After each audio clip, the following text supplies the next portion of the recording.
जी अगर प्रकट हुए हैं, जन्म लिया है, माँ जगत जननी दुर्गा की आराधना कर रहे हैं, तो उनकी जिंदगी में भी दुख आया।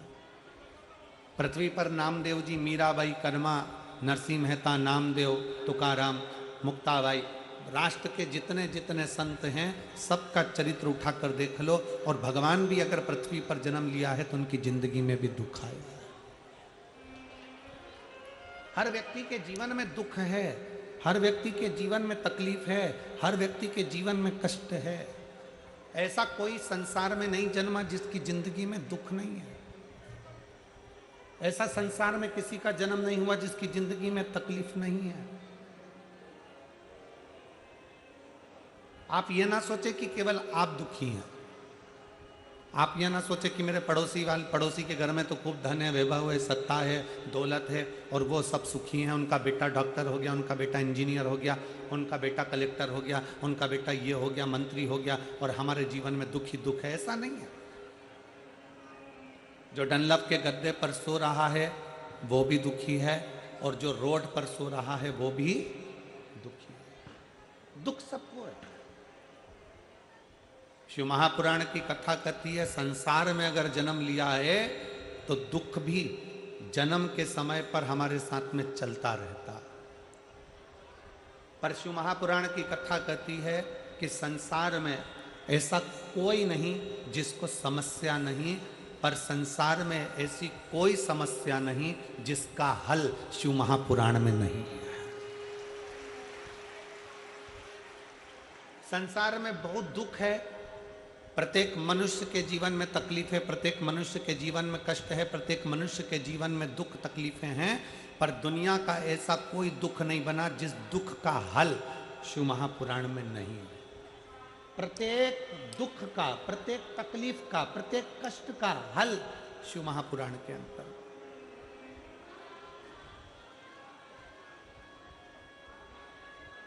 सारी समस्या का हल, जरा जम के बोलो, सारी समस्या का हल। संसार में हर मानव दुखी है। जिसने जन्म लिया है उसको दुख भोगना है, क्योंकि पूर्व के कर्म का भोग हमको भोगना है। पर प्रत्येक दुख का, प्रत्येक दुख का, प्रत्येक तकलीफ का, प्रत्येक कष्ट का हल शिव महापुराण के अंतर्गत केवल एक हल है, शंकर पर पूरा भरोसा, शिव पर पूरा विश्वास। शंकर भगवान पर पूर्ण भरोसा, पूर्ण विश्वास। अधूरा नहीं।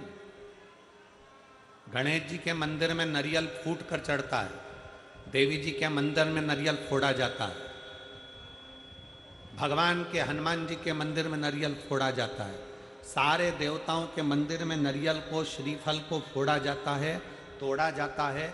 केवल एक शंकर भगवान ऐसे हैं जिनके मंदिर में नारियल नहीं फोड़ा जाता।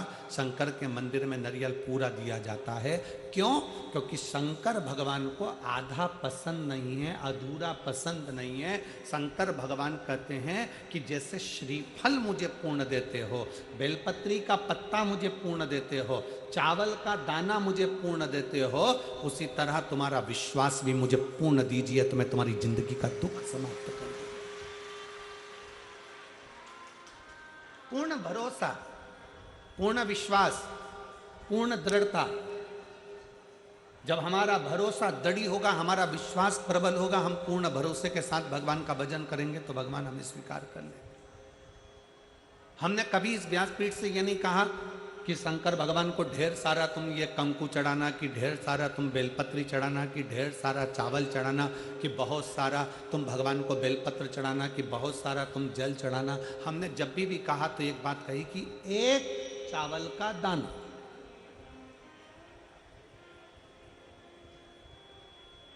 पच्चीस साल पुरानी कथा भी निकालोगे तो उसमें भी एक चावल का दाना मिलेगा, और आज की कथा भी निकालोगे तो एक चावल का दाना मिलेगा। 25 साल पहले की भी कथा निकालोगे तो एक लोटा जल मिलेगा, 1000 लोटा जल नहीं। हाँ, सावन के महीने में 2 लोटा जल।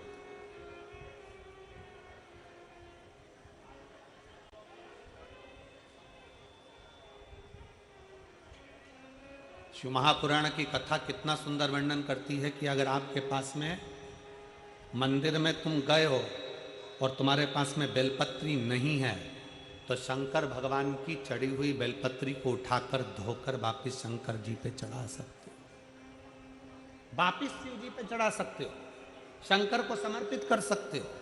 और मान लो शंकर जी के शिवलिंग के आसपास में बेलपत्र भी नहीं है, तुम्हारे पास में लोटा भर के जल भी नहीं है, तुम्हारे पास में चढ़ाने के लिए एक चावल का दाना भी नहीं है, तुम्हारे पास में चढ़ाने के लिए एक लगाने के लिए दिया हो, या कोई भक्त शिव जी पर एक बेलपत्र चढ़ा रहा हो, मात्र उसके चढ़ाते हुए समय का दर्शन ही कर लेते हो तो हजारों अश्वमेध यज्ञ का फल भी हमें प्राप्त हो जाए। आपके पास में नहीं है, आपके पास में बेलपत्र नहीं है, आपके पास में धतूरा नहीं है, आपके पास में चावल का दाना नहीं है, आपके पास में जल नहीं है, आप तो किसी शंकर के मंदिर में शिवालय में आप पहुंच गए हो, एकांतेश्वर महादेव के पास पहुंच गए हो, भगवान शिव जी के पास पहुंच गए हो, तुम्हारे पास में कुछ भी नहीं है। और अगर कोई एक बेलपत्र भी चढ़ा रहा है, उसके चढ़ाते समय आप उसके बेलपत्र का दर्शन कर लीजिए। आपके पास नहीं है, कोई जल चढ़ा रहा है, चढ़ाते समय उसके जल का दर्शन कर लीजिए। आप शिव महापुराण की कथा सुनने नहीं गए हो, कोई सुनकर तुम्हारा पड़ोसी अगर तुम्हारे मोहल्ले में आया है, उसके मुख का दर्शन कर लीजिए तो भी हजारों अश्वमेध यज्ञ का फल प्राप्त हो।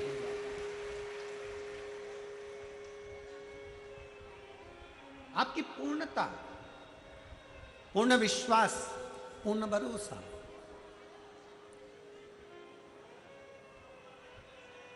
क्यों कहा हमने कि श्री शिवाय नमस्तुभ्यम आपके दरवाजे पर लिखो?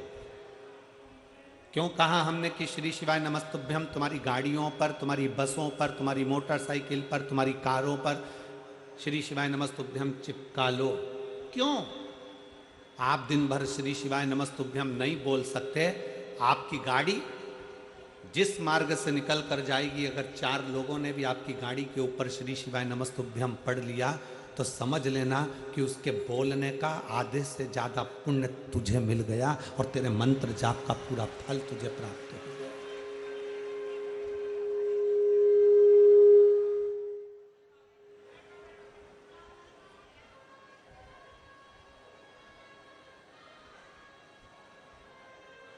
शिव महापुराण में तो दर्शन का महत्व है। आपके पास बेलपत्र नहीं है, केवल दर्शन कर लो, कोई चढ़ा रहा है तो।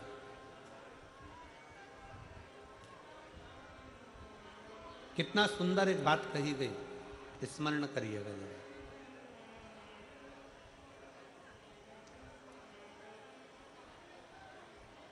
आप केदारनाथ जी नहीं गए ना, आप विश्वनाथ जी नहीं गए, आप भीमा शंकर नहीं गए, आप सोमनाथ नहीं गए, आप मल्लिकार्जुन नहीं गए, आप रामेश्वरम नहीं गए, आप महाकाल नहीं गए, आप घृष्णेश्वर नहीं गए, आप त्र्यंबकेश्वर नहीं गए, आप भीमा शंकर नहीं गए। शिव महापुराण की कथा कहती है, तुम्हें अगर सूचना मिल जाए कि तुम्हारा पड़ोसी कोई भीमा शंकर गया था, अगर तुम्हें सूचना मिल जाए कि कोई तुम्हारा पड़ोसी रामेश्वर गया था, अगर तुम्हें सूचना मिल जाए कि तुम्हारा पड़ोसी कोई केदारनाथ गया था, आप केवल उसके दरवाजे पर जाइए और एक बार मुख से श्री शिवाय नमस्तुभ्यम कहकर उसके मुख का दर्शन भी कर कर आ गए तो समझ लेना कि तुम्हें 12 ज्योतिर्लिंग के पुण्य फल अपने आप प्राप्त, अपने आप।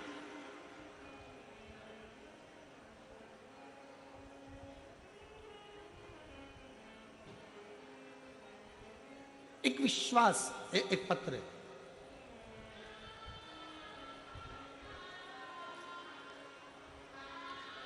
मेरा नाम पिंकी, पति का नाम कुलदीप, गांव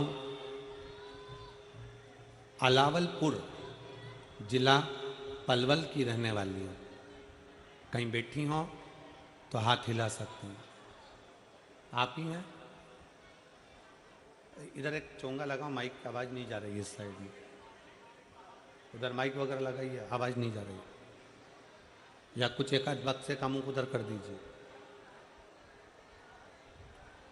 मेरा नाम पिंकी, पति का नाम कुलदीप, गांव अलावलपुर जिला पलवल की रहने वाली हूँ। मेरे बेटे का नाम हर्षित है, जिसकी आयु 2 साल की है। गुरुजी, मेरा बेटा 6 महीना का था तब से मेरा बेटा देख नहीं सकता था। उसकी आंखें ऊपर की ओर रहती थी, वो देखता नहीं था, वो देख नहीं सकता था। हमको बाद में समझ में आया कि मेरे बेटे की आंखें नहीं हैं, वो देख नहीं सकता। गुरुदेव, डॉक्टरों को दिखाना प्रारंभ करा। बच्चे को लेकर हम हॉस्पिटल गए और डॉक्टरों ने कहा इसकी जांच होगी। और गुरुजी, हमने मेट्रो हॉस्पिटल में जांच कराई। डॉक्टरों ने कहा कि इसे कभी दिख नहीं पाएगा। जब मेट्रो हॉस्पिटल में जांच करी गई तो डॉक्टरों ने कह दिया ये बच्चा कभी नहीं देख सकता, इसकी आंख की रोशनी कभी नहीं आएगी। हमने मेट्रो हॉस्पिटल में जांच कराई और डॉक्टरों ने कहा कि इसे कभी दिखाई नहीं पड़ेगा। डॉक्टरों ने फिर एमआरआई के लिए बोल दिया था और फिर उसकी एमआरआई कराई। उसके दिमाग में कमी बताई और दिमाग में भी कमी बताई और वो आंखों से देख नहीं सकता, ये डॉक्टर ने कह दिया। जब वो 6 महीने का था तब से लेकर 2 साल का हो गया, तब तक वो देख नहीं पाया। गुरुदेव, फिर हम उसको पलवल लिया है और पलवल के प्रभा आई केयर हॉस्पिटल में जांच कराई तो उन्होंने भी कह दिया कि ये बच्चा कभी भी देख नहीं सकता, इसकी आंख की रोशनी नहीं है। हम बड़े दुखी हो गए। बच्चा 6 महीने का था तब से इलाज कराते कराते 2 साल हो गए, पर बच्चा देख नहीं पाया। हमारी दीदी ने बताया कि सियोर वाला गुरुजी कथा करता है, टीवी पर आती है। कुबरेश्वर बाबा का नाम लेकर वो कथा करने बैठता है और बाबा की कथा करता है। हमारी दीदी ने कहा कि एक काम करो कि मैं सीहोर जाती हूँ और वहाँ से रुद्राक्ष लेकर आती हूँ। अपन ने सारे डॉक्टरों का इलाज करा लिया, दिल्ली दिखा लिया, परवल दिखा लिया, और भी जगह पर तुमने टेस्ट करा लिया, इसकी आँख की रोशनी है ही नहीं, तो अब सीहोर चलते हैं। मेरी दीदी सीहोर चली गई। हम इतने दुखी थे कि हम सीहोर भी नहीं जा सके क्योंकि बेटा और बेटे की आंखें नहीं। मेरी दीदी सीहोर गई, वहां से रुद्राक्ष लाई, कंकर की पूजन कर कर एक कंकर को उठाकर लेकर आ गई। हमारी दीदी ने हमसे कहा कि टीवी के सामने आसन लगाओ, इस बच्चे को वहीं पर बिठाओ और साथ में रुद्राक्ष का जल शिव जी को चढ़ाकर वो जल इस बच्चे की आंखों में भी लगाओ और इसको पिलाओ। पशुपतिनाथ का व्रत बताया, वो हमने करना प्रारंभ करा। पशुपतिनाथ का व्रत करते करते हमको समय हो गया और 5 व्रत पूर्ण हो गए। गुरुदेव, हम रुद्राक्ष को तांबे के कलश में गलाते, शिव जी को चढ़ाते। आपकी जितनी कथा आती हम बच्चे को टीवी के सामने बिठा देते और टीवी के सामने उसको कथा सुना देते। बाबा, आज मैं बाबा को धन्यवाद देने के लिए आई हूँ क्योंकि मैंने सुना था कि पंडाल में बैठकर जो मांगा जाता है वो बाबा देता है। आपकी कथा हमारे नज़दीक में नहीं हो रही थी, तब कोसी में अग्रवाल जी कथा कराए। हम कोसी अपने बच्चे को लेकर पहुंच गए।